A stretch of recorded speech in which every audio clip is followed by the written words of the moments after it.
സ്വധാദേവി, പിതൃക്കളുടെ പ്രിയതമ. നമ്മൾ പിതൃക്കൾക്ക് വേണ്ടി തർപ്പണം ചെയ്യുമ്പോൾ പലപ്പോഴും സ്വധ എന്ന മന്ത്രം കേൾക്കാറുണ്ട്. നമ്മൾ ഭൂമിയിൽ നൽകുന്ന ഈ ചെറിയ എള്ളും പൂവും വെള്ളവും എങ്ങനെയാണ് നമ്മുടെ മൺമറഞ്ഞുപോയ പൂർവികരിലേക്ക് എത്തുന്നത്? അതിന് പിന്നിൽ സ്വധാദേവി എന്ന ഒരു ദിവ്യശക്തിയുണ്ട്. പുരാണമനുസരിച്ച് ബ്രഹ്മാവ് സൃഷ്ടിച്ച പിതൃക്കൾക്ക് ഭൂമിയിൽ നിന്നുള്ള ഭക്ഷണം നേരിട്ട് സ്വീകരിക്കാൻ കഴിയില്ല.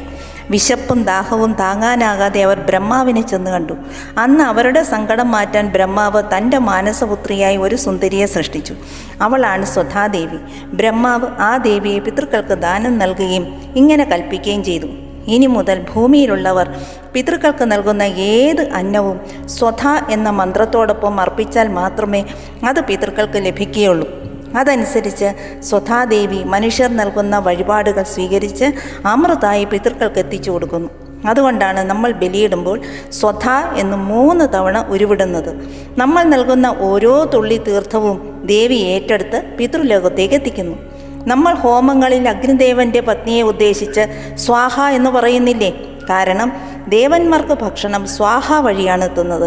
അതുപോലെ പൂർവികരുടെ അനുഗ്രഹം നമുക്ക് ലഭിക്കണമെങ്കിൽ സ്വധാദേവിയുടെ സാന്നിധ്യം അനിവാര്യമാണ്. പിതൃക്കളുടെ തൃപ്തിയാണ് കുടുംബത്തിൻ്റെ ഐശ്വര്യം. നന്ദി, നമസ്കാരം.